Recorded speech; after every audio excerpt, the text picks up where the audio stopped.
Welcome everyone viewing the show. We extend a happy, prosperous, and healthy New Year 2024 to all of you.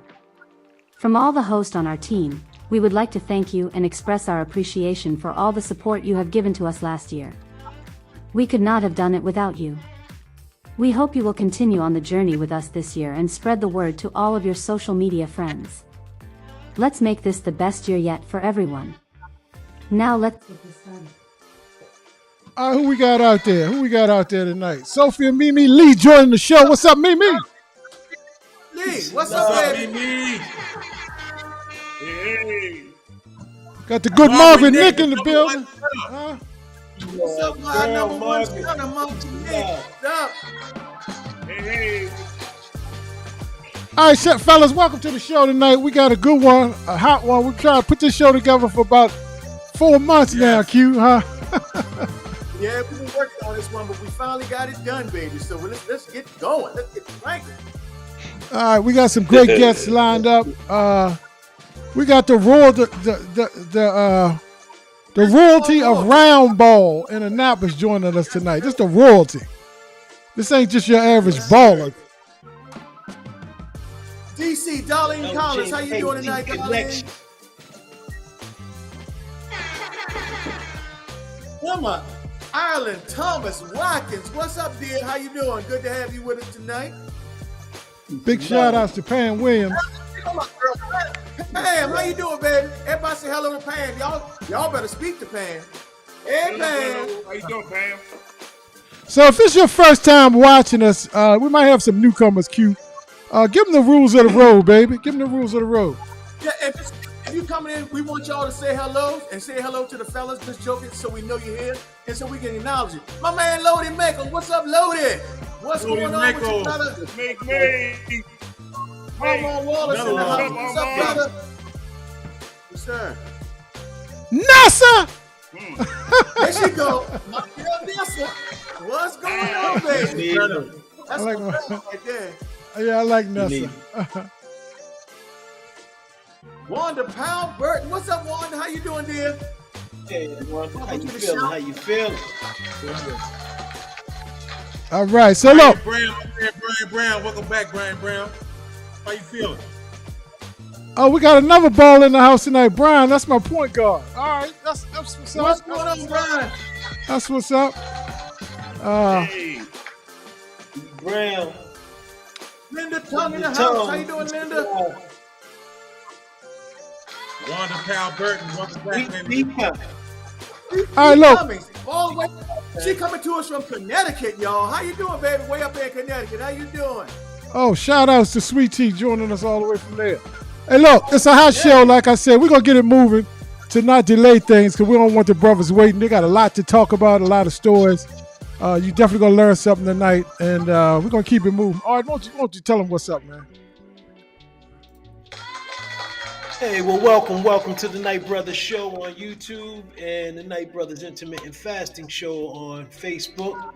We are here, and we are happy to see everybody in the place to be. And we want you to understand that where you are right now, this is where healthy is the new sexy, baby. So get your sexy on, stay locked in and plugged in, and it's time to begin. All right, cool. Tell them how they can communicate. All right? Some of them know, some of them don't know. Let them know what's up with that. Let's flip it. There we go. And, we do a live chat here every week. Your chat is extremely important to us because this ain't nothing without your chat. Your chat is where it's at. So if you put your words up like Cheryl, and we're going to put it on the screen. Peace and love, Cheryl. Appreciate the example. But we also want to thank you to our loyal supporters that support us by making a donation, such as Mimi Lee did, Cheryl Queen, Pam Williams, Armand Wallace, and plenty others have cashed out the donation. And I always let you know, what's the best nation? You know what the best nation is, right? Come on, tell me, brother. Donation. Donations, baby. That's what we talking about. So you can use your camera and you can scan this QR code, or you can go directly to Cash App and make that Super Nation, and that's that donation, baby. So what we're gonna do is keep it pushing, keep it mushing. I got my big brother jumping on in a second. He's gonna tell you what's on tap. Oh man, we got a hot one tonight, y'all. So you know what? Sometimes when a beverage is good, you don't need a whole lot of them. Sometimes you don't need a lot of beverages. And drink number one is gonna be enough to get you right where you need to be. Basketball, round ball, royalty edition with some of Annapolis local legends and kings of the court. And that's our feature segment tonight. And it's gonna taste good going down, y'all. Damn, son. You giving it to him like that, Q? You giving it to him like that? Raw, son. Now. Then drink I number like two. it like that. We'll get the KC versus the San Francisco 49ers, the Super Bowl. I'm not happy about it, but we're going to talk about it anyway, damn it.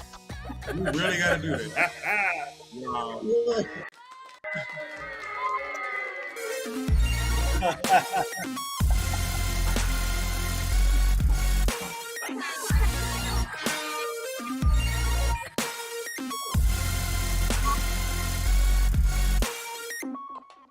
All right, Night Brothers, Intimate the Facet every Tuesday, 8 p.m. right here on Facebook Live and on streaming on YouTube too. So make sure you jump in there just like Tracy Jackson. She's on YouTube. Shout out to Tracy for joining us on YouTube. We're trying to build that channel up. Tracy. But welcome to the fellas, Q. Welcome to fellas, man. Welcome to fellas. Hey, what's up, Hey, fellas, man? It's good to have everybody with us Come on, tonight. We're going to chop Hey, it up. hey, hey. Welcome, Jeff. Welcome, Londell. Welcome, Terry, man. So glad to have y'all with us tonight. And let's just have some fun. Glad to be here, Q. All right. Audience, how y'all doing, fellas? Why don't y'all go around the room, give the people a little bit something of it? Keith, give us a hello or something, y'all. What's happening? What's happening? All right. We here. We hear your voice. Let us hear your voice, Jeff. Gonna be a Londell, good on one. you, brother. Hey everybody, glad to be here. Let's talk about it. Yes, sir. Terry, Talking holla about at Terry. basketball. Hey, Look, I'm audience. here. I'm live. Trying to get my lighting right. All right, y'all drop a one in the chat group, audience. Drop a one in the in the chat group to welcome the fellas on. Or you can say, "Hey, gentlemen," like Vonda is, or drop a one in the chat group. Look, hot show tonight. Anybody balled or seen these guys ball over the years? You know you was in for a treat. I so happen to be happy to ball with a few of them, and at the same time, I got served on a couple of them myself sometimes, but I did some serving too. You know, Eastport Claws, right, Jeff? Eastport, you know what I mean? We did a little something. We got that.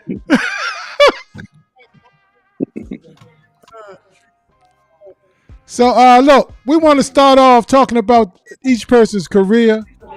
So, segment one, folks, and thanks for dropping the ones in the chat group. Mamie Murray, thank you for joining us tonight. Got Jack Abrams, a Raider fan, up in the house tonight.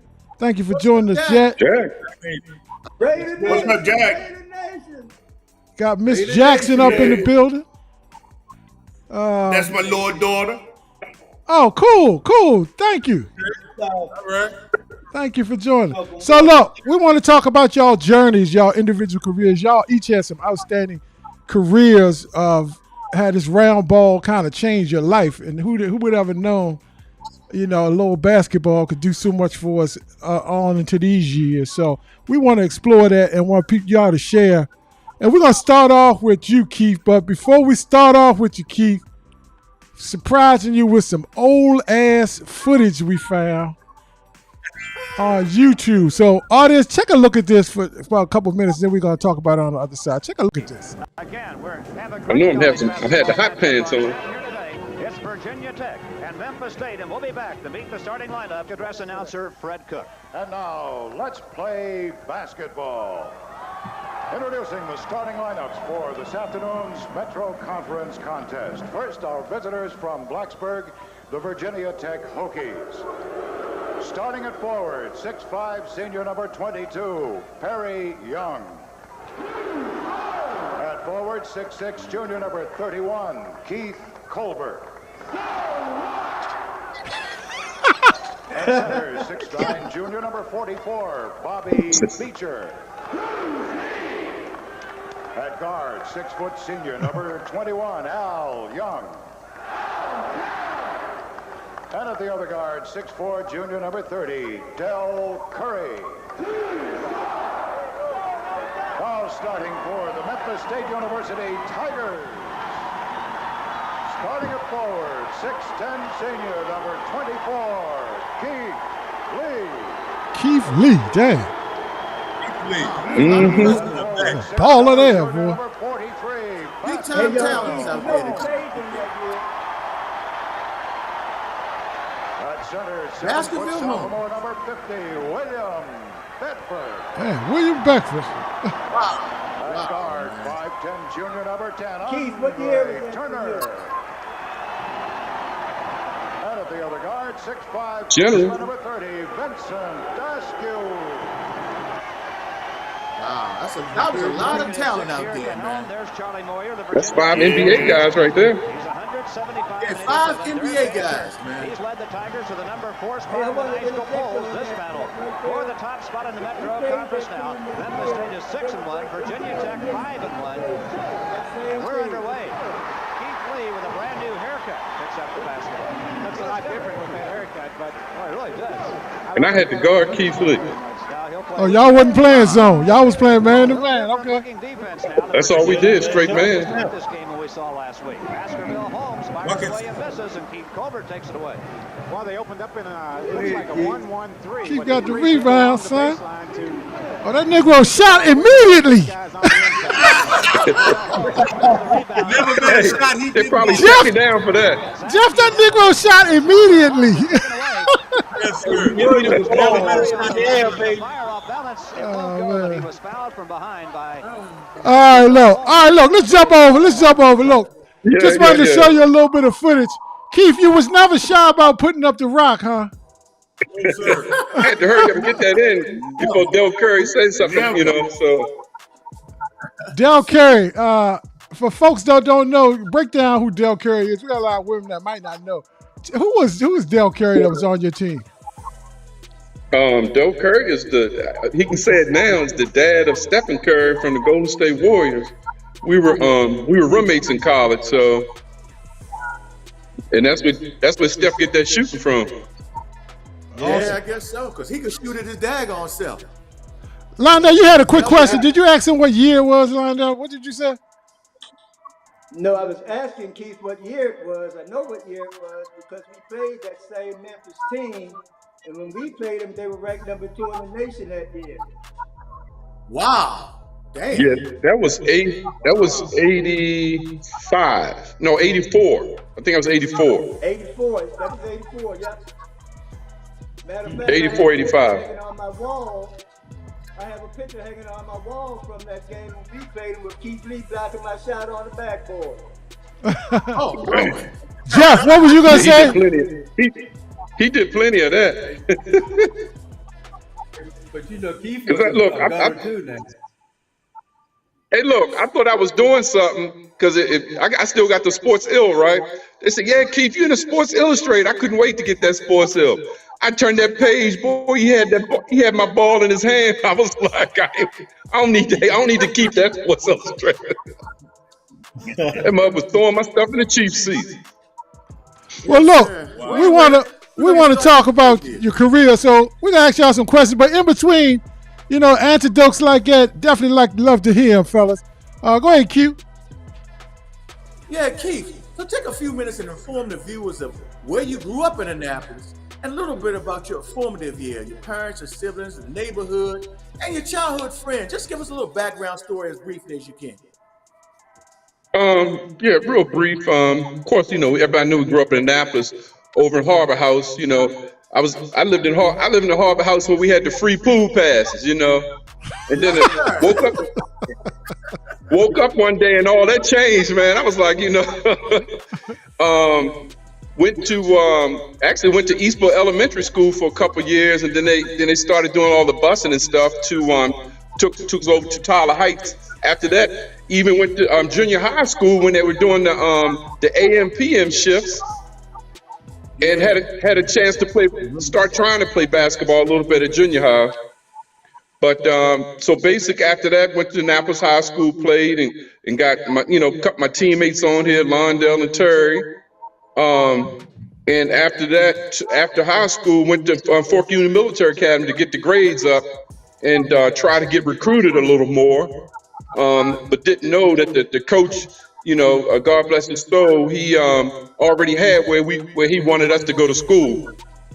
Regardless of who recruited you, regardless of who you recruited, he would try to fit you in where he thought you should play. Wow, that's amazing. So yeah, and back then you didn't know any better back then. So, but even in Fork Union, after Fork Union played in Fork Union, had a chance to play against Terry Jackson, who's on this call. Londell Owens and I played against Terry. He went to a military academy, so we played against him. Which was a blessing. Wow. Yeah, well, it Keith, was. I got a question for you, my brother. Tell the folks about your post-high school career. Where did it start? And where did it lead you in your basketball journey? Post-high school. I would say the summer league basically, because I wasn't allowed to play at one point. And I was the one with the hands on the fence, looking through the fence, trying to find a opening to watch people play. And so I think everybody who at some age took a little bit of your game from a player who you saw playing through the fence. And one of the guys was on the call, Jeff, and I told Jeff about this too, that when I got to college, I started working on my vertical jump just because of how Jeff played, And then you saw that clip when that ball was on the top of the square, so that's what that vertical do a little bit, Yeah. A whole lot of people don't touch that part of the square, brother. So Keith, tell folks so you went after Annapolis High School. Where did you go, and then where did you go after that? And kind of take folks through your progression of your career. Yeah, after Annapolis, went and played at Fork Union, and at Fork Union at the time it was postgraduate, where the year didn't count against your eligibility when you went to college. Now when you do that, you lose a year. So we had that year to mature. And then after that, I went and played at Virginia Tech because of Dale Solomon. You just saw in that picture, because he went to Virginia Tech. So I was kind of, following, that was one of my mentors, coming up. And so I wanted to play at Virginia Tech because Dale played there. Almond Wallace. You had a relationship with him before Virginia Tech or after you got there? Say that again? You had a relationship with Dale when? Before? Oh yeah, long before. Just not like everybody else, just watching him play, and talking to him. He would come pick you up, and just talking to you stuff, So always positive, always positive. Okay. So when you went to Virginia Tech, how was Dale had graduated from Virginia Tech at that point? Yeah, Dale had left. He had left the year before I got there. So I got to, go to his apartment and steal stuff, and while he was in overseas playing, So yeah, but he was gone though. Okay, he was known as King Solomon, right? King Solomon, I heard that. Yeah, King Solomon. I can tell you a quick story about that. After I ended up getting cut from the 76ers, and I went to Italy to play, and I didn't know he was there. All of a sudden, I said, who in the crap? They had the smoke come out. He had the king hat on, and it was like King Solomon. I was like, who in the hell? And I looked, I said, oh, shoot. And they gave him the treatment, boy. I was like, that's my homeboy. He was like George Clinton out there, bitch. Oh my goodness, man. I said, now hold up. He got the smoke and with the king hat on too. Oh wow. I think Arden got a question for you too, Keith. Question number 3 coming your way. Go ahead, Arden. Yes, sir. So how did you adjust socially to college, to that college life? And were you disciplined or did you wild out? Did you join any frats? Reputation, well, studied hard, grades, etc. Give us, your experience in college. Well, Thank the thank the Lord for Fork Union. Fork Union basically saved my life and changed my life. You know, getting the discipline from Fork Union and teaching you how to study. You know, that's really so. By the time that military got out my soul, I was already, you know, I was pretty well established. So, but just you know, like I said, Fork Union prepared me big time, you know, to go to college because I knew what to expect. Hey, check it. I'd be remiss if I ain't throw out my brother Aubrey's. He said, Aubrey Butler, you might know Aubrey. But he said, I remember the Christmas tournament win and Lake versus Lake Clifton and the Dunbar game. Oh yeah, we're gonna get into those. Yeah, I don't remember winning. I don't remember winning nothing against them. But we won. Yeah, we beat them. I had 27 points that game. Oh, y'all beat them. I know that first year was not pretty. Anyway. Can I say something, guys? Can I say something real quick? Go right ahead, Lionel.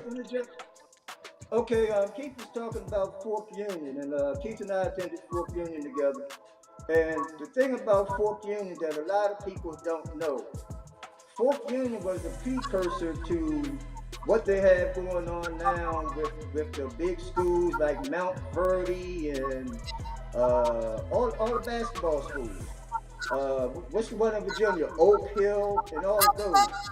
That was Fork Union back when we were in school.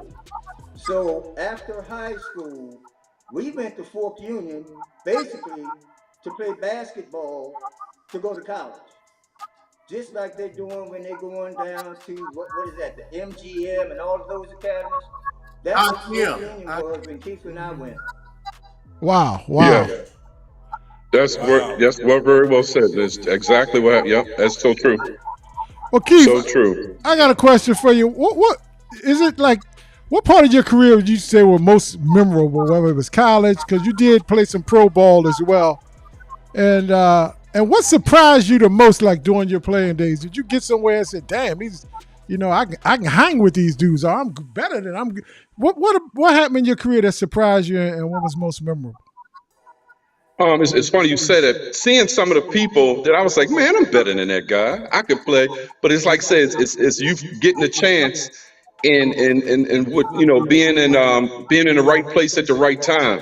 I would say my college probably was pretty good because I just, you know, kept my mouth quiet, and that's hard to believe. Kept my mouth quiet, and got the opportunity. And I started for 4 years. I started for 4 years at Virginia Tech. So. Wow. And a lot of guys who were really good, but they couldn't play in the system. They could not play in a system. So that's why I got on the floor. And guess what? The reason why I learned how to play in the system because of John Brady, believe it or not. So, but college probably would be my most memorable. And, you know, a couple things here, you know, different things that happened when I was in Sixer camp and you know, my claim to fame, you know, I don't think there's no video out there, but I can still tell the story. You just have to believe me. How I think I got cut because of how I treated Dr. J. So I didn't know. What'd you do? I didn't know how to not play hard. So every time Doc would bring the ball down the court, I would take the ball from him. Because he couldn't dribble with his left hand. So I said, okay, 1, 2, 3, then I'm going to jump it. So Charles Barkley would get mad. And they want to fight. I was like, man, what is going on? I'm trying to play hard. But it's not like that. The NBA is not like that, you know? So Jeff, you smiling over there. You must. Son, let me give you the one, son. My man gave Jay the business, baby. You heard it live right here. Oh, man. All right, Keith, look, we're gonna shift over to Jeff and throw the same round of questions at him. And Jeff, if you want to comment on any of these pictures in the background, I see some fellas in here. You made the 1,000 point club. But Q, gonna start off with you, man. Yeah, Jeff, once again, we got you to take a few minutes to inform the viewers of where you grew up in Annapolis, you know, what area of the city you grew up in, and a little about your formative years, your parents, your siblings, the neighborhoods, your childhood friendships. And, you know, we'd be remiss if we didn't talk about some of those childhood friendships, because some of those are still lasting to today. But go ahead, Jeff. You take it, brother. Yeah, kid, first of all, I'd like to send my condolences to one of my friends' family, Wayne Herndon's family, for his Yeah, passing, man. So Yeah. hard to take. Right. Yeah, But I and grew everybody up over- Dwayne Herndon, brother Pease, that boy Gerald Pease Herndon. You know what I mean? Yep, So yep, more yep. basketball fan. Yeah. Yeah, but I grew up over in Eastport. You know, I got a total of 9 brothers and sisters. You guys probably Wow. know one of them, Raymond Brown. Raymond was a baller as well. Linda Calvin. Oh. My father had 10 kids, 7 by my mom, and you know, grew up over Eastport. Learned to play ball over Eastport. You know, the league started over Eastport, but we started long before the summer league. What we did was put a milk crate in the backyard of Barry, KK, and Benson's yard, and we used to go play on the dirt stuff over there.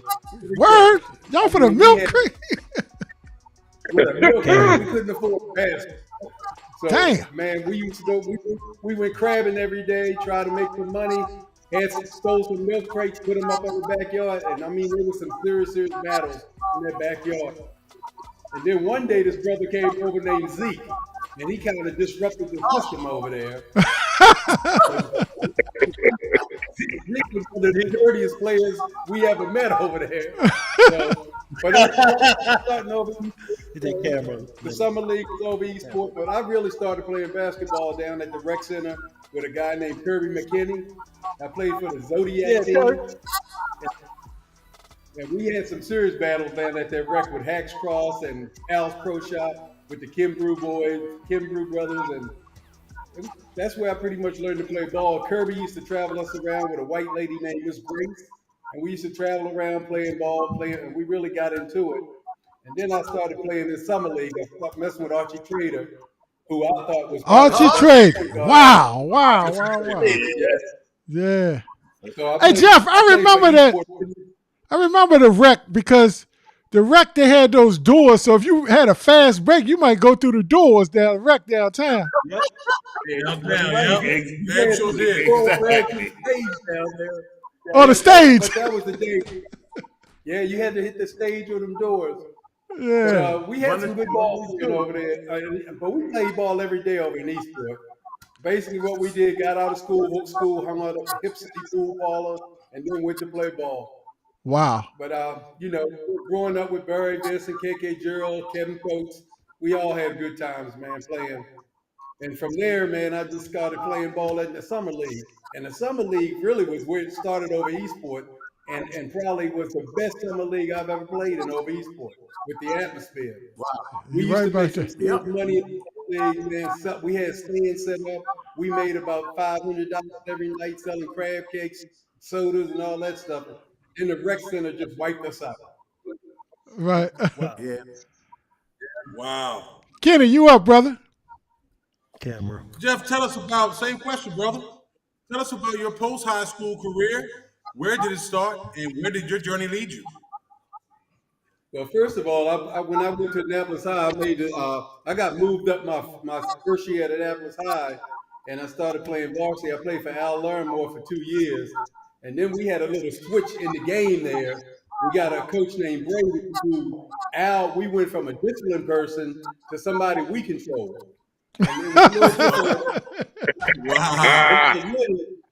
And Lenny, you was on that team. You know what I mean, man. Yeah. And I wish we had been a little more disciplined because it kind of showed when I got in college. I mean, at Annapolis High, I couldn't drive a six shift, so David Kirby would take his car every day. Yeah. Leave school and go. And then all of a sudden, you know, this guy came down and he kept on saying, "Hey, man, I've been checking you out." And it was amazed at all the talent that came out of Annapolis, but nobody ever got recruited anywhere. So this guy came down. He said, "This guy said, I want to take you to the school." So he started driving up in Western Pennsylvania. Me and a brother from Bladenburg and Skip Spinks and Thurl Bailey, we were all driving up there, and we said, "Hey, man, you need to stop this car. You look like you taking us up to Klan country somewhere." So then I got up to the school, and I, like I said, I wish I was a little more disciplined in high school because I couldn't get into college when I went there. So I had to go to summer school. before I even went to college, just to get the grades up. So I ended up going to Indiana University of Pennsylvania, which I never heard of till I got there. And it worked out pretty good. I started from the freshman year on to the senior year, made various conference tournament teams, was voted MVP for 3 years, was the leading scorer all 4 years in college, and left college. I left college the 8th all-time leading scorer at the university. And to be honest with you, if they had a three-point play at that time, I probably would have been the leading scorer there when I left. So Yeah. we had some good battles. Real quick, Jeff, before you go, Armand Wallace wanted to ask you about the tall white center at Arundel High School. Arundel Junior High, I'm sorry. What do you know about that? Yeah, that was that big white boy, Chris Gildea. That was the biggest boy we ever seen. And me and David Kirby before I left high school, I'm gonna tell you the biggest thing. When I got to college, and we had intramurals going on, and the guy said, the guy that brought me up, he said, "Man, you know this guy can dunk, right?" So we were playing in the game. I got a breakaway. I stopped, and like Keith said, I could only vertical. I vertical dunked backwards, man. The coach said, "Hey, hold on, I need you. I need to meet you." He said, "We going over to the country club. I want you to meet some people." So he had all these boosters over there, and I was like, "Man, I don't know if I want to go to school here." I'm talking a lot of bull because I had no other choice where I was going to go. It worked out, and we played teams like University of Duquesne, University of Pittsburgh, Penn State. And those were the best times the biggest games I ever had was playing against those guys with Sam Clancy and Norman Nixon, and those guys would come that scrimmage. So I played summer league ball down in Pittsburgh. And then the coach from Duquesne said, "Hey man, we played Duquesne. I ended up scoring like 32 points." And they were like, "Damn, who is this guy?" We had this Holly. So the guy said, "Man, I want you to come to Duquesne." And in my ignorance, I was like, "Nah, man, I'm gonna stay up here where I'm at," because the school I went to, even though it was predominantly white school, we had a lot of things going on there. We had some serious Philly people there from Philly and Pittsburgh. And it was like 15-1 girls to guys. Oh, you was in a good school. That's a good school there, Jeff. That's a damn good school.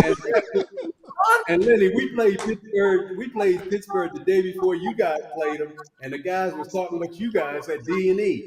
Oh yeah, came in town. Yeah. Yeah, so, when we played Pittsburgh that night before y'all, Jeff, we played at their gym, Pittsburgh, and they had an article in the paper said Cupcake U comes to town, because we was some little ass school nobody ever heard of, and our coach told us, "Heck with the game plan. Y'all just go out there and play like y'all do in the summer." So Reggie, Lionel, your brother said, him and Kirby said, "We're going summer league on the bat wing." We had a good old time, though. Great story, bro. When the coach first, he said, "I'm going to start you as a freshman." I said, "Man, I'm going to be honest with you. I could take my high school team and beat this college team right here." How about that? Yeah. And if you look at that picture, you see Dale Salomon. When I first got to Annapolis High, it was Dale Salomon, Albert Jack, Albert Middleton, and Jeff Brooks and all. Man, we could have beat the hell out of my college. No doubt. No doubt. Well, your third question, Jeff. That's me, baby. Yeah, go ahead, Mother Arden. Jeff, how did you adjust socially in college? You know, what was your discipline level? Or did you wild out? You know, any frats? What was your rep on campus? And did you party hard, or how was your grade? I'll tell you what. My first day on campus was in summer school, and summer school was where all the black folks went at because they had to get their grades up. So it was an experience.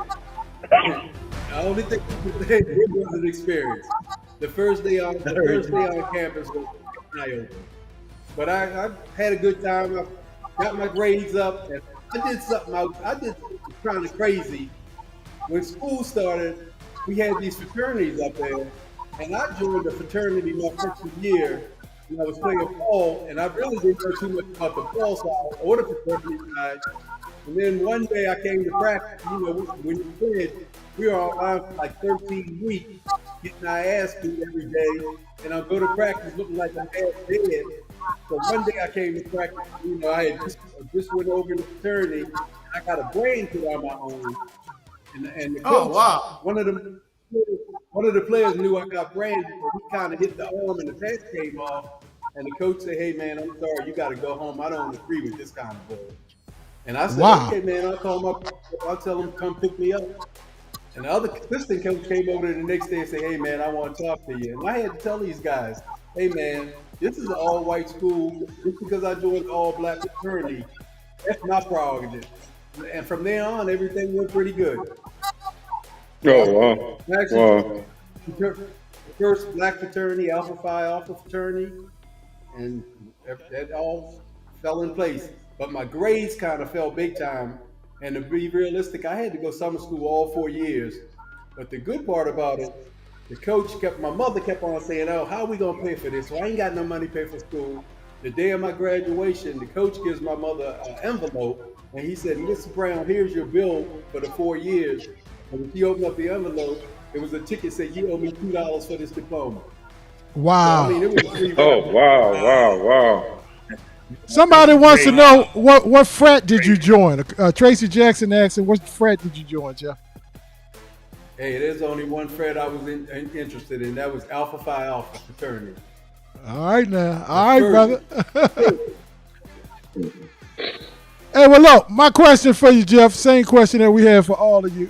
Question number 4 is, what was the memorable part of your career, and did somebody surprise you, you know, during your playing days? Like, you like, damn, that dude is way better than I thought, or damn, I'm dogging this dude. He's supposed to be all of that, you know? Yeah, when we played Pittsburgh, man, they first of all, their starting lineup was like 6'8" and above, and the guard was 6'3", and they had this brother named Sam Clancy, who, I mean, he was big. He was like 6'5". He ended up playing pro football for the Cleveland Browns, and when he walked, he looked like a gorilla. His was all the way down past his knees, and when we played him, he was okay, but I told my coach, man, I seen better in Annapolis Summer League. I've seen it. And it actually showed. Like you said, Liddy, we used to go back and say, okay, Summer League time. But the problem I had in the problem I had in the school I went, everybody was from that area.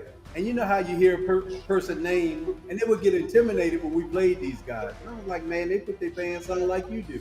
Down the ball. Yep. So I mean, that's but probably the best player I was played against was not in college. It was in the summer league, and that was Jack Slade. I hear you, brother. I hear you. I hear you. Big shout outs to the late Jack. Late Jack Slade. And I try to monitor my game after a brother named they used to call him Lovey. He had the sweetest jump shot I ever seen, man. And he used to play for that Mount Moriah team. And when we were on Eastport, on the Eastport Claw, man, he would eat our ass alive. I always wanted to know how you developed that jumper, man, because your jumper was unique, Jeff. You know what I mean? You had like your own form, like you kind of. I mean, it was definitely good form, but you put your own twist on it, man. No, Lindy, they told me it looked terrible, man.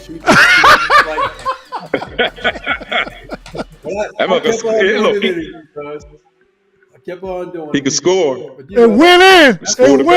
It went in more times than not, brother. Oh man. All right, Q, we got Mr. Garvin on here. Mr. Garvin on here. What's up? What's going on? First of all, brother, welcome, man. Well, Londell, just take a few moments and tell folks, you know, your name, your family was an iconic one in Indianapolis because of your brothers had come before you. And just tell us about, if you start over, let me just get Londell better on the camera if you could, first of all. I'm working on that. If you can slide over just a little bit, Londell. There you go, baby. Slide, keep sliding. No, the other way. There you go, brother. It's on you. Can you see me now? Yeah. All right, look, So Londell, tell basically the grew folks up. about your Annapolis upbringing, a little bit about your formative years, your siblings, which were big, the neighborhood you grew up in, and your friends and stuff like that. Just take your time and break that down, man. Break it down for us. The Zeke family. Go ahead, man. Break that down for us. First and foremost, I'm from the Fourth Ward. I'm from in town. That's where I'm from. Uh-huh. Yes, sir. But I grew up down Bywater. I always played in town Clay Street because everybody in Annapolis got some roots in Clay Street some kind of way. Lenny and Q, y'all remember. But, Yeah. Don't I basically grew up in Bywaters, went down to Annapolis Junior High. I never played basketball in junior high school until my ninth grade year. And from there, started playing at the high school. But believe it or not, y'all, I didn't play basketball because I wanted to. I played basketball because I felt like I had to. Yeah. And with that, and feeling like I had to, I wasn't the best player. I wasn't real athletic. I wore a $1.25 soaking wet. And I had to work a little extra hard. So, and Keith will attest to this. My thing was just hustle, hustle, hustle, and play defense. And that's pretty much, that was my game, and that's how I got by as far as basketball. I know I'm skipping ahead, but everybody know my family in Annapolis. We the Owens family. Everybody know Roddy, Owens. Everybody know Reggie. Everybody know me, and my son who just graduated from Delaware with a master's degree. Everybody know. Well, I don't know if you know or not, but he is the all-time leading scorer in Anne Arundel County. So your son is? Because there have been a lot. Yes.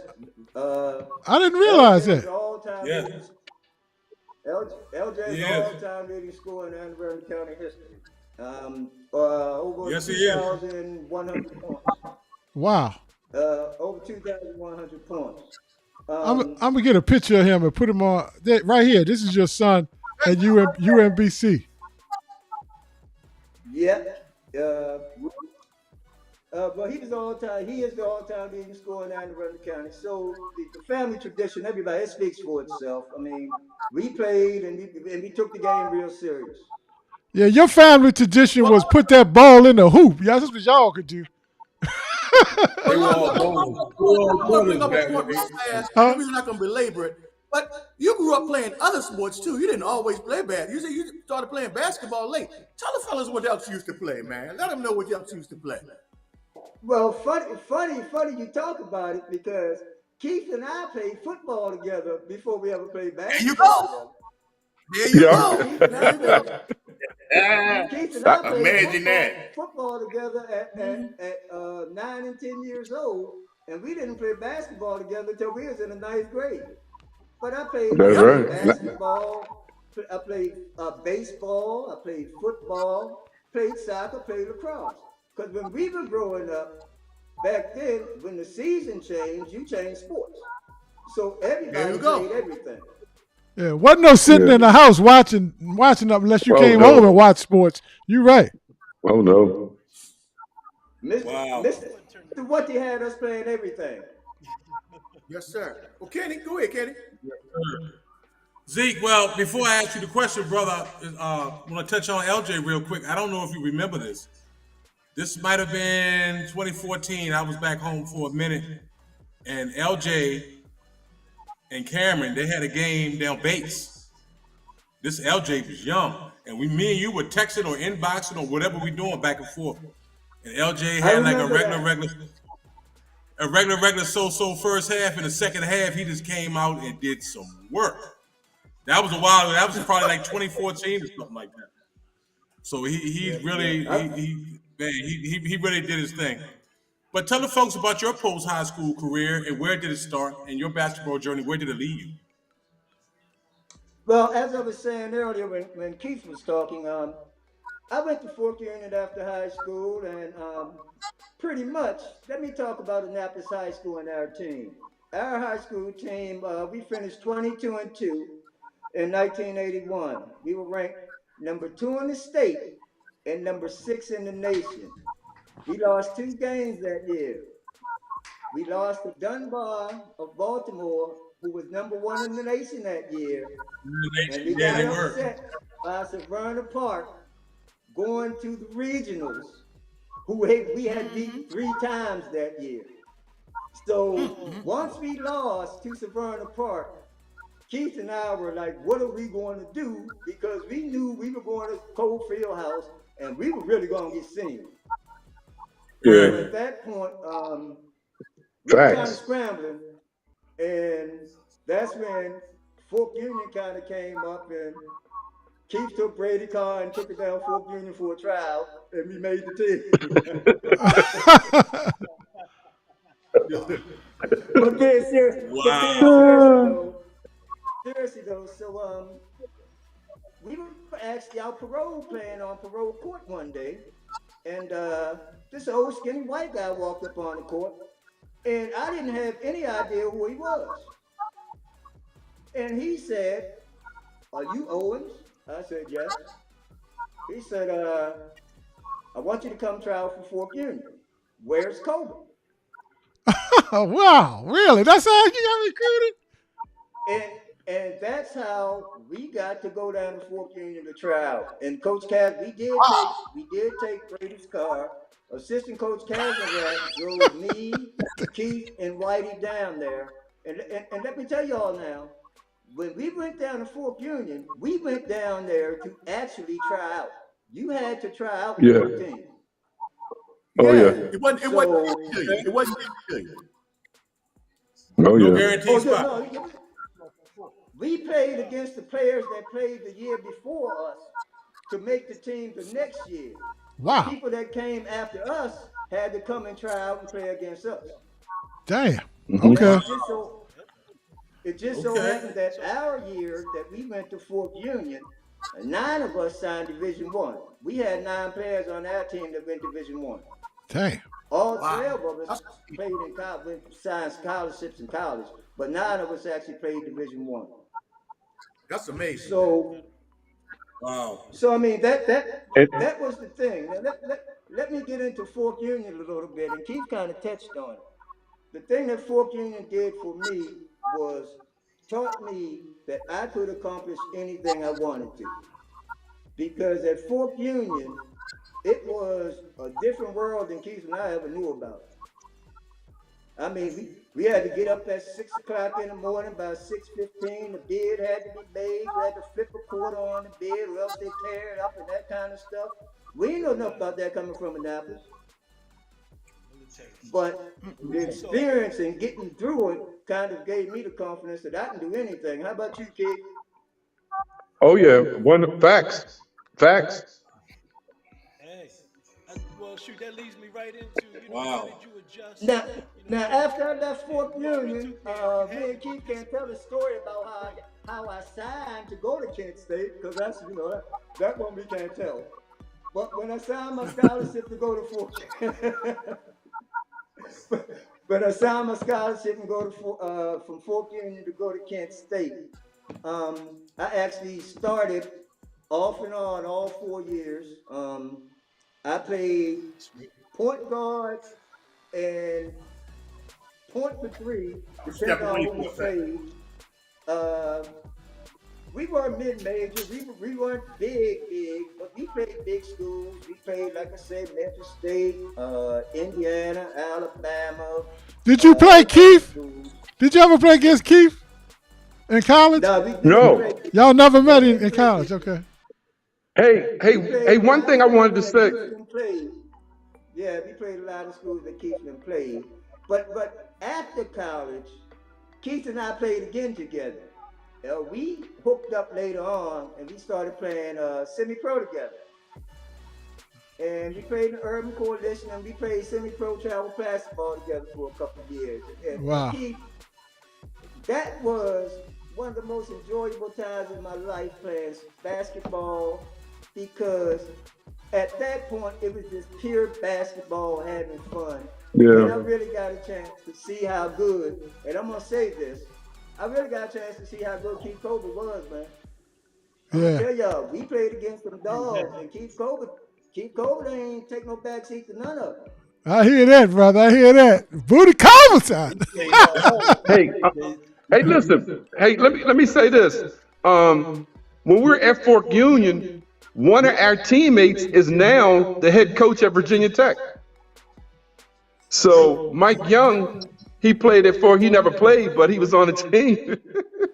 He ended up getting a scholarship to Emory. As a matter of fact, he's the head coach at Virginia Tech. That's what's up. Wow. Hey, I got a question, though.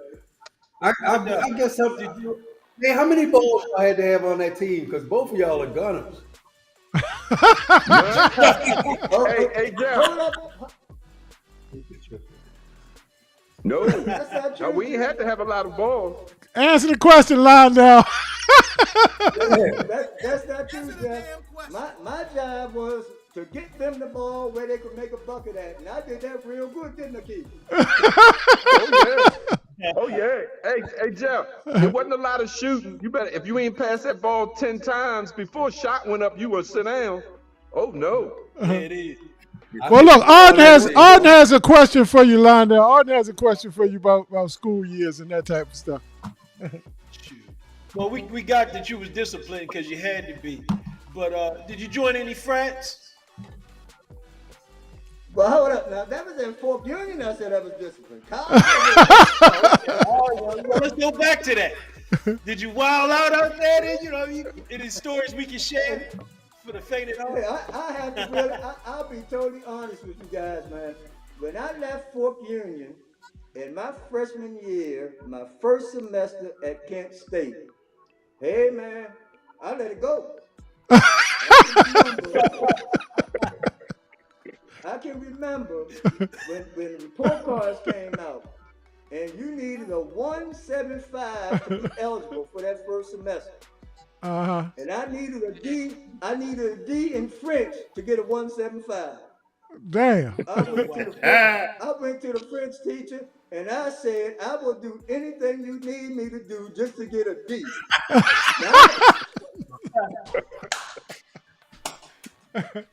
She said, and this is the truth. She was working on her doctorate, and she had me go to the library and do some research for her. I did the research. I got a D, and I paid. I hear that, brother.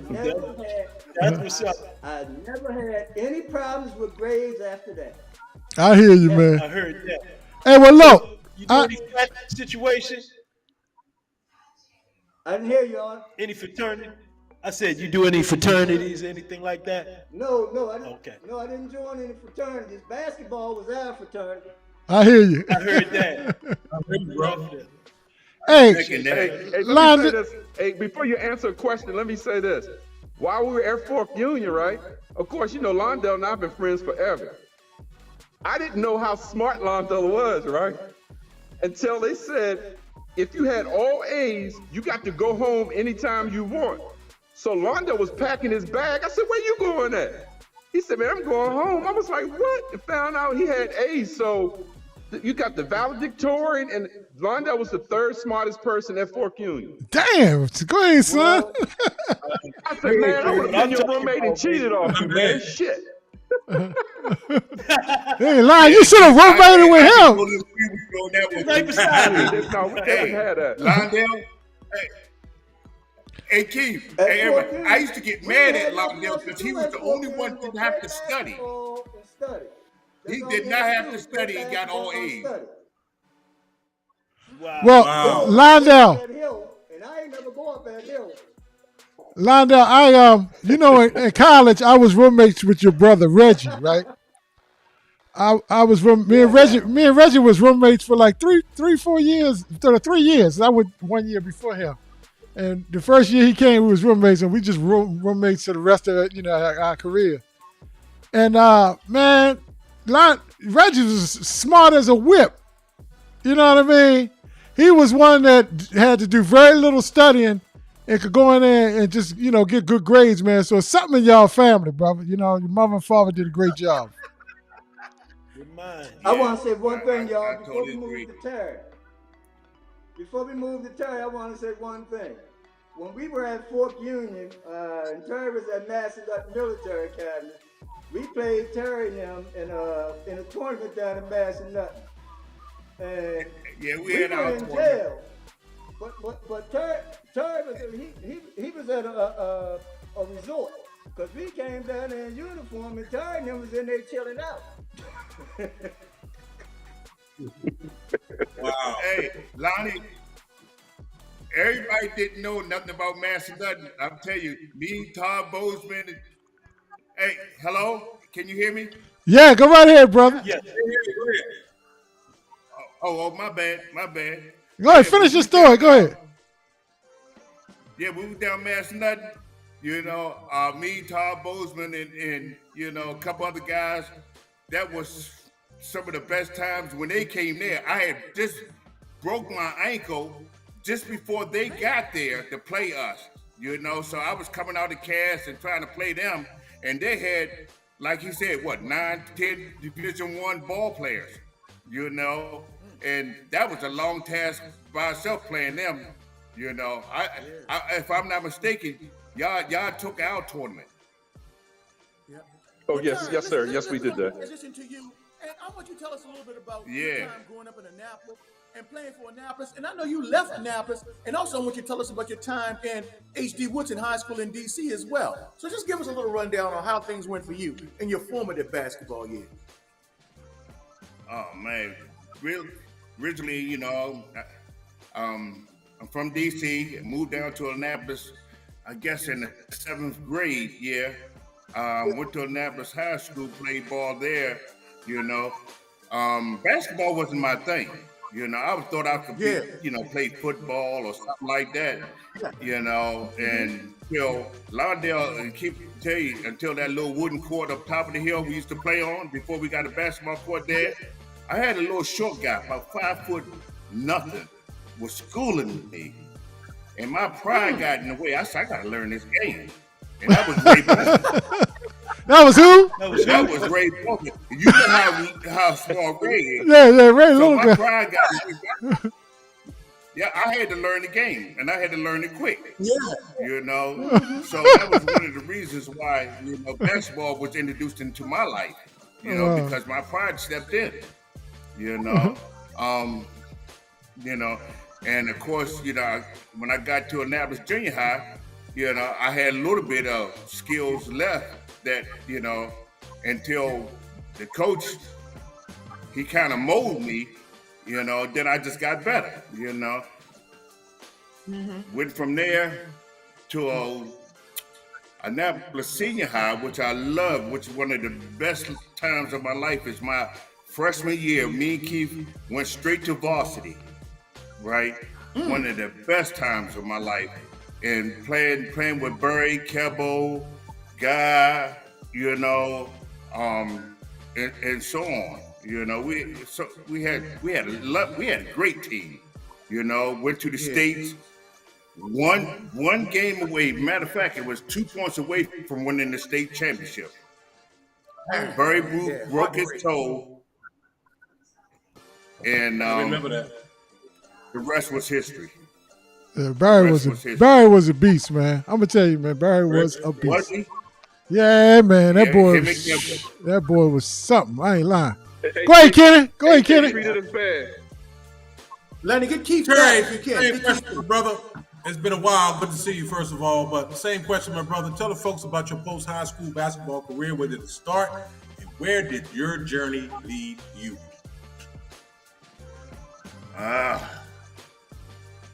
After Annapolis, after the glory days of Annapolis. A little community called Bywater, you know. I loved it, you know. Annapolis Junior High, I played there, then played with, I don't know if y'all remember a guy named Beers. After that, I played with Beers. He had a little basketball thing that was going on with me, Juju, Bobby D. Damn, boy, you went went around My man. we went around playing other teams in a different league. So, you know, up until then, the next year I went to Annapolis High, and the rest was history. The best guy I ever played against, well, one of the best guys was Quentin Daly. Oh yeah, I remember Quentin. Yeah. I remember him. Quentin. Yeah, I remember him. From Cardinal Gibbons High Keith, School. Cardinal Gibbons in Baltimore. Yeah. Yeah, when he got up, you could see the bottom of his tennis shoes. Jeff got a question for you. Terry. Hey, Liddy, you remember Quentin when he lit us up for 44? Yeah, up at Coldfield House. You made me take my hat off on that one, Jeff. Yeah, Quentin was a beast, man. Yeah, he was. So Terry, you went to HD. You left Annapolis, went back to high school at HD Woodson, and then you went to where after that? Was it Howard? No, I went to Massanutten after HD. Okay. I didn't want to leave Annapolis High School, but I had to leave it, because me and Brady didn't see eye to eye, Mm-hmm. Yeah, that was one of the. Sorry, I gotta step in here. And Lonnie, that I was supposed to left my junior year, but Londale talked me into staying. Let me step in here, Terry. Yeah. I wish I had a place to go. Terry, our senior year, going into our senior year, Terry and Brady was having problems. And I asked Terry to come down and talk to Brady. And Terry really didn't want to go. So we go down I to really the didn't. school, and as soon as Terry walked in the door, the first thing Brady said was, "There go my jailbird ball pass." And that was all she wrote. That was disrespectful. Yeah. Wow. So, right then and there, I had to leave, Yeah, And bump that bell. So how'd you? What's the key to that, y'all? But see, people didn't know that they had a league up in Georgetown called the Jelliff League. The Jelliff League was a league that it was like a showcase for some of the best ball players in the high area. And I played there with a guy named Chauncey Terry, Andre McLeod, who went to Providence. No, he went to Seton Hall, and me and Chauncey, we went to Howard, but up in the Jelliff League, they used to call me a sleeper because they knew nothing about me because I came from Annapolis High School, and that was a hell of a league too, with Johnny Dawkins and everybody else that played up in that league. Wow, that's a serious league. Anthony Jones, and Anthony Jones at that time was the #1 ball player in the nation. Yeah, I remember that. At Dunbar, DC. Yeah, because I remember me and Q went there one day.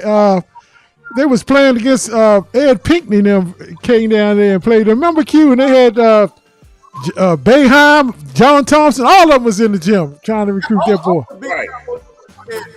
Recruiting. Yep. Hey, I know Arden want to ask you the same question, Terry, because you have a propensity for partying. So, Hey, can we skip this one? It's like, can we skip this one? Can we skip this Hey, one? well, you No, know you how gotta it is. tell it. Just because it's 2 Tell it. o'clock don't mean we got to stop, baby. But I do want to shout out Tracy Jackson. She said when I taught at Annapolis, I used to say my dad helped hang some of these championship banners here. So I got to give you a big shout out, Trey. Reading that. But Terry, how did you adjust socially, to the college piece? After coming out of Massanutten Military Academy, which it was a disciplined academy, but when you got young guys that had more rank than you telling you what to do, and if you weren't right in the head, things would get a little crazy. You got 12-year-olds trying to tell you, what to do, and who's this little guy trying to tell me what I'm, good. Yes, sir. I had some rough time. Boy, The discipline they piece almost was threw me out here. tough right there. That's a lot. So the discipline They piece was almost kind threw of me out there. outside. I made it. So you made it. That's all you. So you do any frats? Or who was your rep on campus? You know. Nah, no frats. You know what, Terry? Can I say something? Go ahead, Keith. Go ahead, Keith. When we played Terry, when we were at London, and I was at Fork Union. So, you know, we always had that, what do you call it, preparing for the team the day before. So Londell and I was trying to tell him, I said, all right, you know, we playing on that homeboy. You see, they didn't want to hear it because we were saying homeboy, and they thought we were being biased until that ball threw up. When that ball threw up, you know, they come back halftime, y'all was right. Y'all was right, your hands full.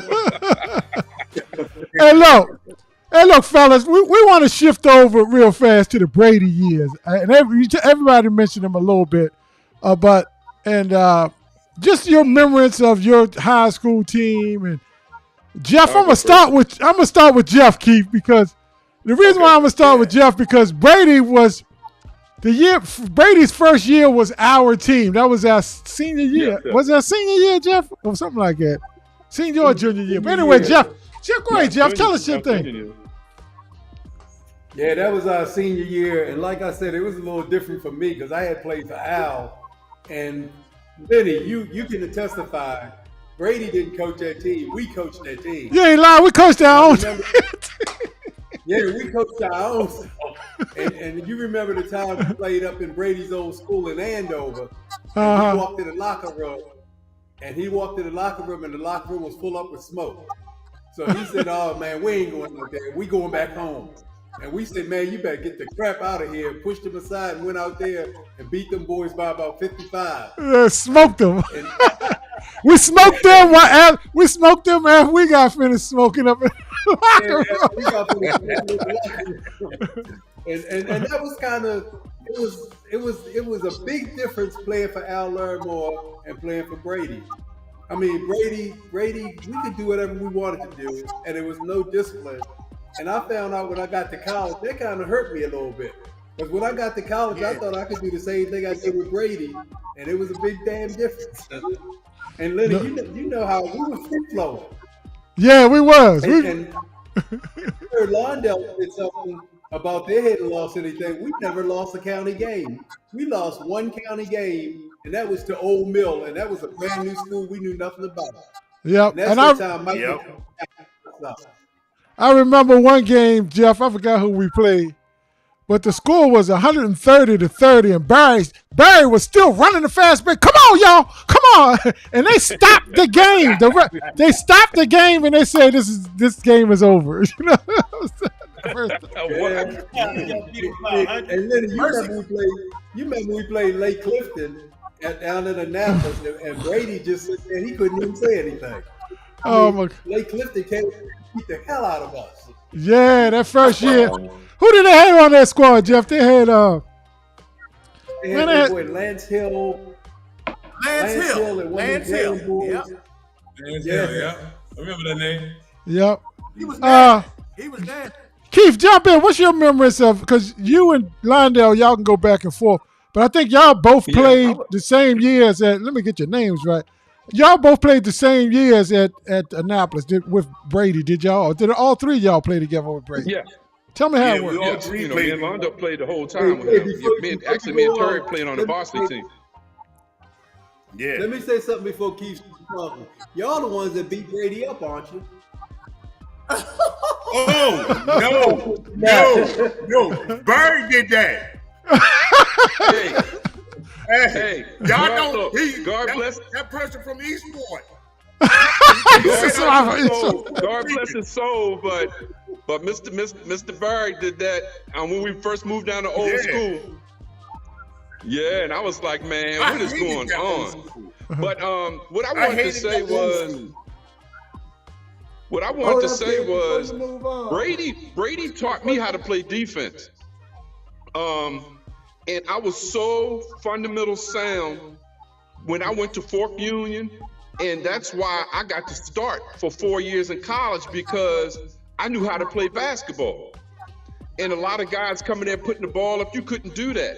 If you didn't, and I could shoot the ball. So, and of course, I played with Del Curry. I couldn't shoot the ball, but Brady made me fundamental sound when I was at Annapolis. I mean, I wish I could have got out of there because he ain't treat me good, but I didn't have no place to go. But still, I learned a lot from him, and I have to be honest to say that.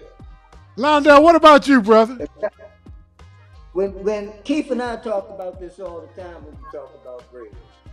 Brady was not a very good game coach. But as far as preparing us for basketball, because when we got the Fork Union, and this is the honest truth, we had players that were sent there from North Carolina and Clemson and all of that kind of stuff. And we was coming from Little Annapolis. But when we got on that court and the coach started talking, basketball concepts, help side defense, and all of that kind of stuff, me and Keith already knew it. So we was ahead of them. And that's because Brady actually prepared us and taught us that stuff. He could coach. He could coach. We just ain't let him. Me and Jeff didn't. Well, I think Londell got it right on the head. He could coach maybe at practice, but game time, I don't know. Right. What's your recollection of Brady, Terry? Terry had his finger up. What were you about to say, Terry? One thing I can say, and I totally agree with Keith, is that he did teach you how to play defense. He taught you how to box out and find to put that butt on a man, box out and rebound. But as far as offense, nah. He had one thing in mind, and that was with one ball player. He wanted to be, to run the show. No, you can't do that. You got to be able to. He said you can't do that. Get the open man, and Lonnie and Keith know what I'm talking about. Where in the world that players back in that day tell a coach, no, you can't do that. Right, I know. I mean, we couldn't shoot the ball unless Jeff touched the ball. All right, look, y'all, we're gonna segue to the most heated probably conversation we're gonna have tonight. And that's the Annapolis Summer League. The Annapolis Summer League. Now, Jeff's neighborhood invented the Annapolis Summer League, so big shout outs to Eastport.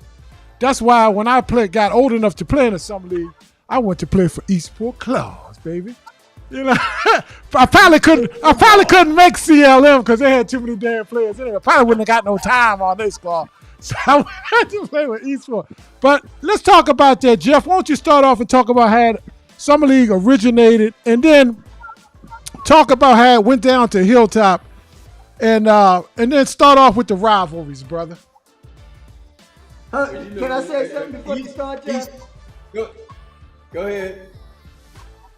When we was talking about high school, it was one thing I wanted to say, Jeff, and I never told you this. When I got to Annapolis High and Brady didn't put me on a varsity, which was a real problem for me. Remember that, Keith? And yeah. I was on the JV. Guess what number I got? What's that? Because of you, I wore number 11. And I shot the ball every time just like you.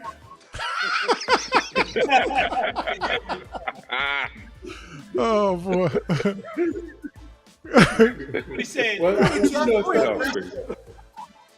ahead, talking Jeff. about that Summer League. I mean, that Summer League I totally didn't like was it, man. I mean, I used to love them crowds that come over there. You couldn't drive anywhere over there because the streets are so damn small. And then we had a little field that was across the court that nobody knew about it unless you grew up in Eastport. We called it the big field, and that's where we used to come out of. But that summer league over there grew so big they had no choice but to move it. I mean, that's where all the competition was at. And like I was telling you guys, when I went to college, I told my coach, this competition ain't nothing compared to what we played in the Annapolis Summer League. The Annapolis Summer League was listed as one of the summer leagues in the country. Wow. I don't know if everybody knew that. I didn't know that, Jeff. I didn't know that. I didn't know that. Oh yeah, that's under the Bury. That Summer League was. I think it was number 2 or 3 listed in the country. That Summer League was ranked in the top 5 in the country. Wow. And when I I found out Who when I was the went to commissioner? Pittsburgh, Paul Johnson, PJ. Okay. Yeah, yep, Paul. That's what I was talking about, Q, the other night. Paul. And of course, Terry, he was biased to that red and white team. So I mean, you had to They got a lot of calls, boy. I think him and Buck Smalls was related, wasn't they, Lionel? Tell the truth. They're really trying to bait me in here, dude. Hey, Jeff, Jeff, down the road, I played with that red and white. So, you know, I'm going to try to stay out of that conversation. Hey, Terry, and what used to piss me off about the Eastport Summer League, I lived over in Eastport on Eastern Avenue, and they would all get dressed over there right across where I grew up at, man. And I had to look out the door when we ready to play, and they all lined up with the pretty uniforms. They had the sweat uniforms. So Lenny, we had to go down there and get Phyllis to sponsor us, and we had to try to outdress them. Yeah, we did. Lindell, take me back to this, Lindell. I got a question about Summer League to you, Lindell, because I mentioned Buck Smalls, and he was kind of like, you know, he ran Community Laundromat. That's where CLM came from. People might not have known that, but it was in town on 4th Ward. But he was like Red Auerbach of the Summer League, because, man, he was legendary, and he did a lot of great things, not just for the team, but as molding men. Can you talk about a little bit about Buck Smalls, man? Yeah. Well, let me start by saying this, Lenny. You're right. He was a good man. Period. A good man all around. But the CLM group, he wasn't just a basketball team. We were and still are, you know, family. We're still together. Slide over a little bit, Lindell. Slide over a little bit so people can see you. There you go, brother. Okay. We're still together. It's the core of us that we call it the brotherhood. When there's something going on with someone's family, we all get together. If there's a service, we go and help them represent, you know, stay with the people. But as far as Buck goes, CLM was a family organization. If you look at CLM, it was based around families. You had the Oranges, you had the Kirbys, you had the Middletons, the Downs. You know, Duck didn't play him, his brother, but he was a big part of the team. Then you had Quake, who was they was all cousins. So you had Joe Bo Spence and Dale Lambert. All of those people grew up together in town, and it was actually a family-oriented team. So from the beginning, it kind of started, and then you started adding players, and it kind of, you know, it kind of grew. But the thing about Buck is, Buck didn't discriminate. He had this thing that he said, his way or the highway. And there were a lot of good players that didn't play for Buck because he wasn't going to accept what they brought to the table. And with CLM in Eastport, the thing about it was they all played all week together on that court over there anyway. Yep, you're right. So when the game started, it was just now it's legal. Because we played over there, Jeff, Lenny, am I right or wrong? We played over there during the week, you know, just playing over, just running ball. Yeah, Summer League, the games was just the game there, but we played every day over Eastport. You're right. Right. Practice all the time. Margaret Nick said he also coached the Flames too, Kiwi, that you played for. Can I say something about Buck Smalls? Yeah, go ahead, bro. Please. I remember I never played for CLM, but I played CLM on the CLMC team. That was the team, the traveling little team we got when, you know, since we couldn't make the varsity CLM, we would play and go to the other areas and play, right? But I remember my junior year, my senior year, because we had beat Lake Clifton. I think I had like 27, and we was gonna play Dunbar. So I had these raggedy sneakers on, right, for a reason. And like after that game, I get a phone call at the house. So my father nickname for me was Manny. So on the other phone, on the other line was Buck Smalls. He said, man, hey, come down the house. I need to talk to you. So I asked my mom, I said, look, I got to go down to Buck Smalls' house. Be careful, come back. Because I was living in the Harbor House with, hop, skip, and a jump.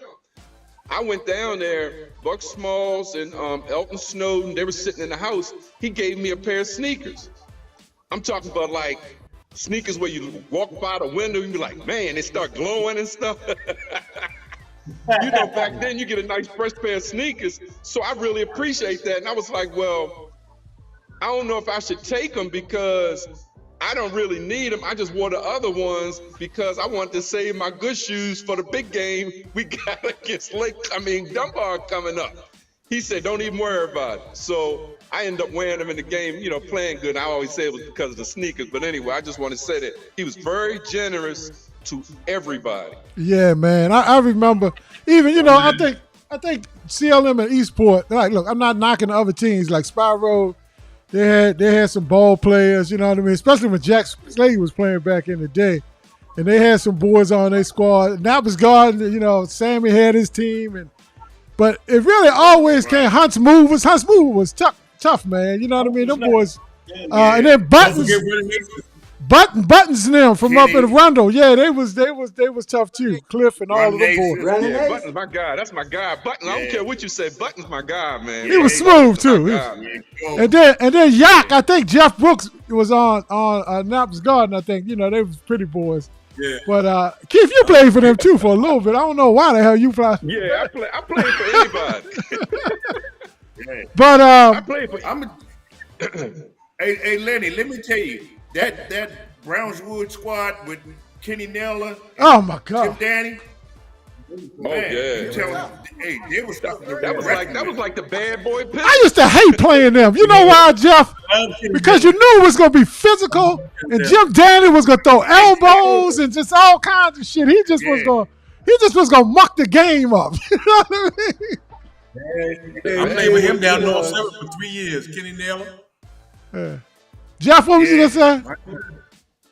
But getting back to Buck Smalls. Buck Smalls was he took care of everybody, man. Even though we played for Eastport, and in my heart sometimes I always wanted to transfer to CLM. And I was like, pride kept me in Eastport, man. I was like, it's too many. It ain't enough balls on that team for me to go over there. Yeah. And I still remember the one time when we moved down to the Y, we were playing CLM, and every time the crowd would stand up and holler, Eastport, CLM. I mean, you would think you were in a big town college. You're right. You're right. You're so right. Kenny, I want to ask you because I mean, you know about the Summer League. You was balling too. What was your impressions of them days, man? Because it was, I swear, Summer League was better than college sometimes for me. We leaving out. You want to talk about the Y, but I was younger. The Running Aces, Phil McManus.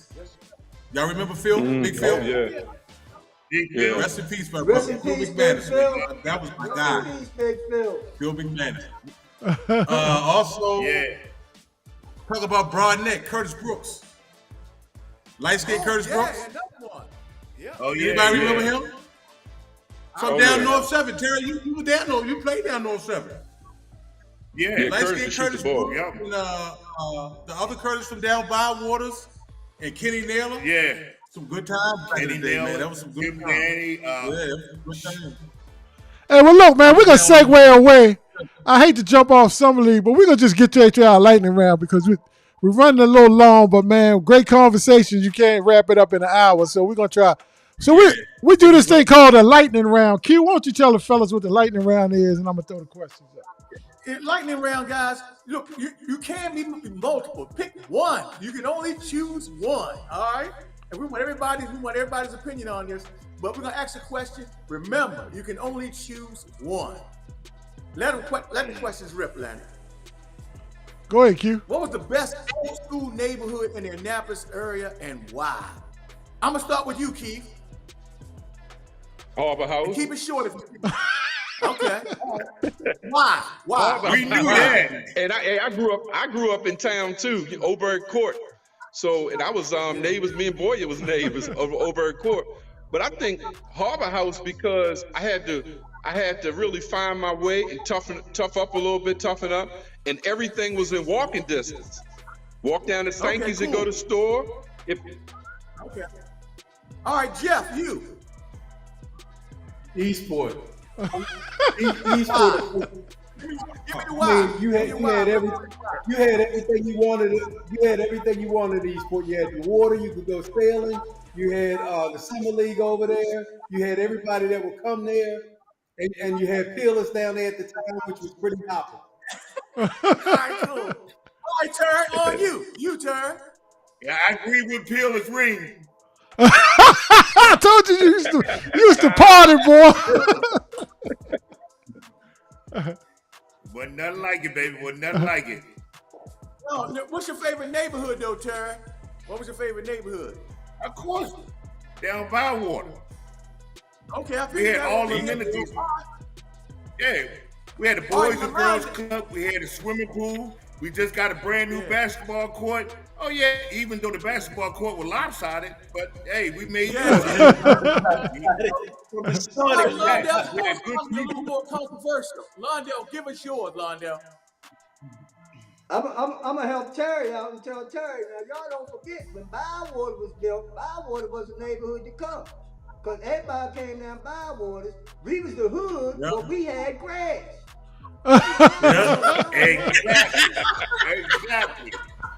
Exactly. Y'all was the only hood that had grass. You right. Only hood that had grass. Next one, Q. Next one. That was the first place I flew to, was Bywater. All right, I great, thought, cool, shit, great. I thought we was in the upper echelon. I heard that.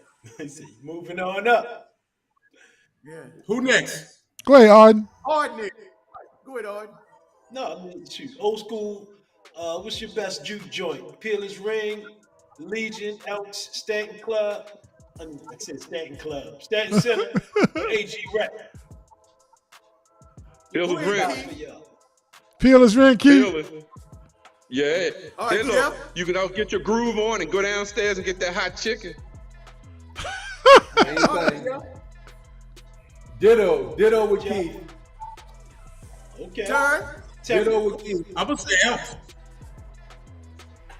Turn.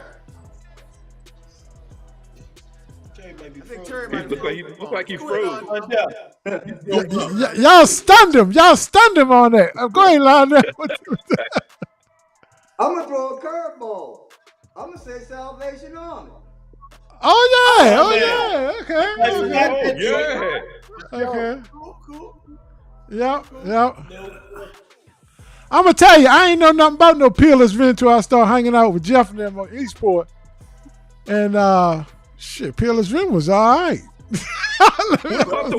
Hey, what about the Y? For me, Letty, for you and I, we grew up in the Newtown 19 area, and for us, it was, and I grew up in Stanton Center era too, but I would have to say the AG Rec, because Western Bean them used to set it off up in that. Yeah, we funk.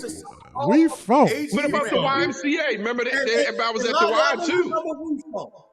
That's what Londell was talking about. Yeah. Londell said, why? Why used to be popping, boy?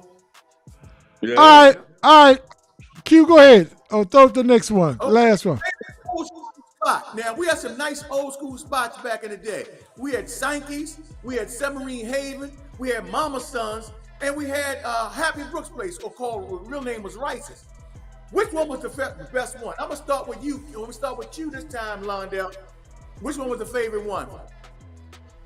Man, I gotta say Submarine Haven. They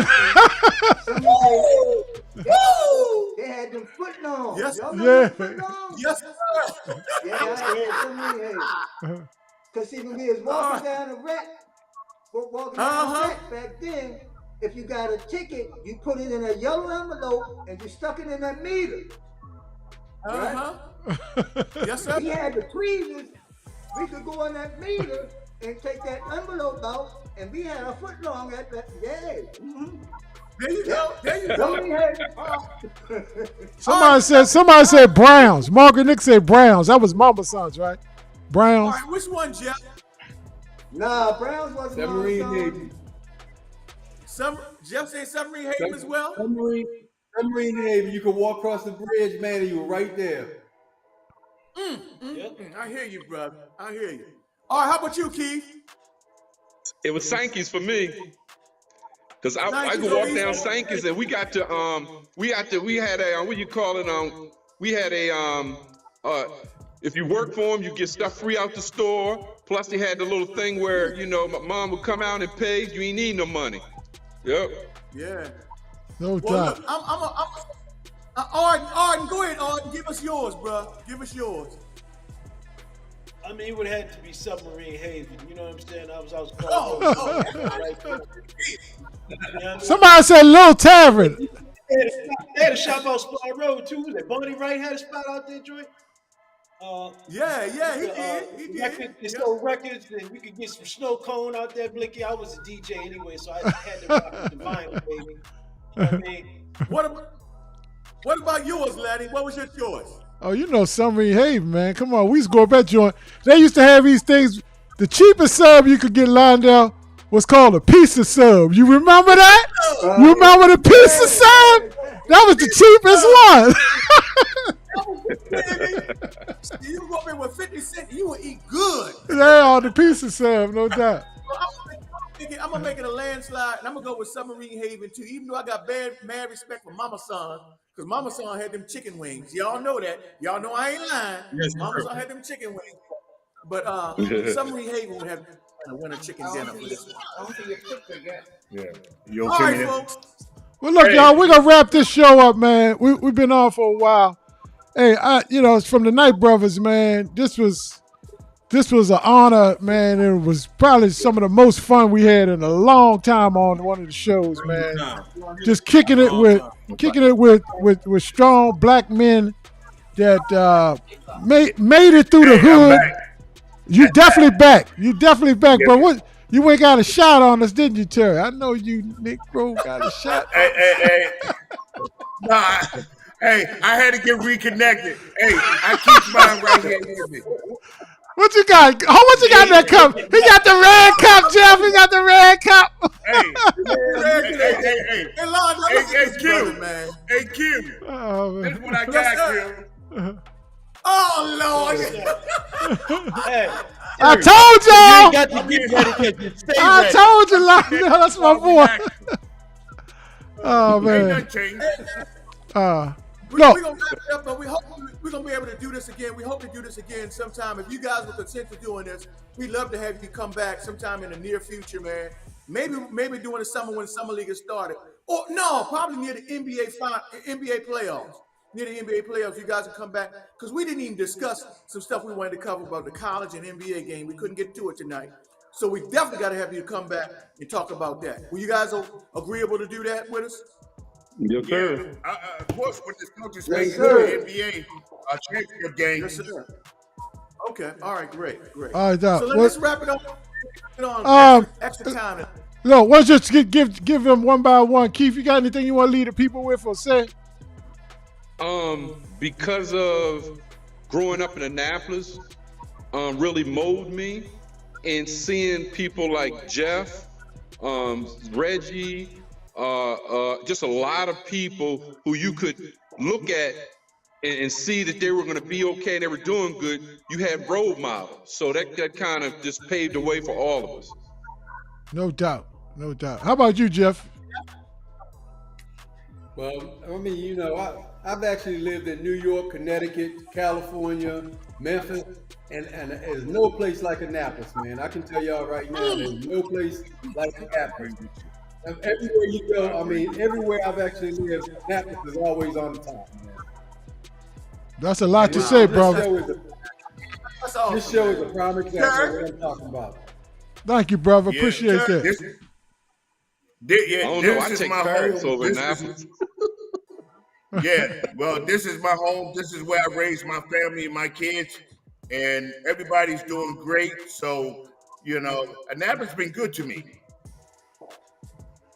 No doubt, brother. Londell, any words you want to leave with people, folks down in Memphis? You want to leave any good words with the folks back there? I got one more question for Londell before you answer. Londell, tell the folks why they gave you the nickname Gervin. Well, Hey! they used to say that they tried to tell me I used to play a little bit like George Gervin. He's my favorite player. But I used to put him in the hole a little bit one time.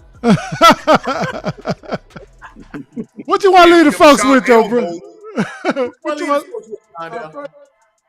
First of all, I'd like to say thank you guys for having us on. I listen to you guys and watch you guys kind of regular.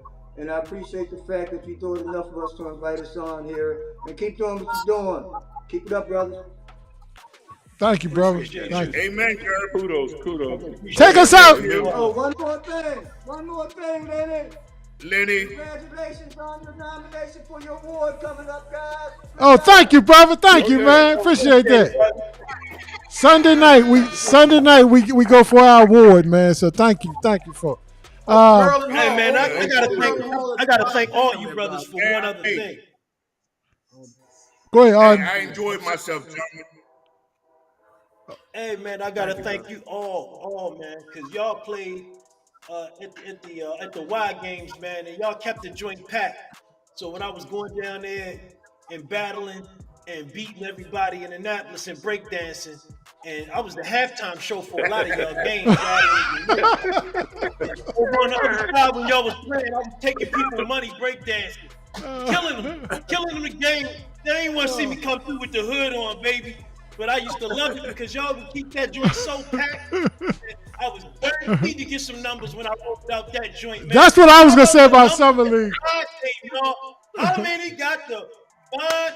Man, y'all brought all the honeys out, man. So I graciously appreciate y'all, man, for all the beautiful women y'all got to come out to the Y game. And let's give it up to the fine honeys at the Y game. I would be remiss as a brother if I didn't say something about that. Kenny, close us out, Kenny. Kenny, close us out, brother. Close us out. Kenny. Hey, man, some legends here. I thank y'all for being on the show. And I'm going to point at y'all on my screen from left to right. You bust my ass. You bust my ass. You bust my ass, too. But it's all good. It's all love. How y'all brothers, man? Keep doing what you do. Jeff, I know you probably got me, too. Much love, man. Keep doing what you y'all. do, brother. Peace out, everybody. Thank y'all. Thank you once again. Good night, audience. Good night, audience. Good night.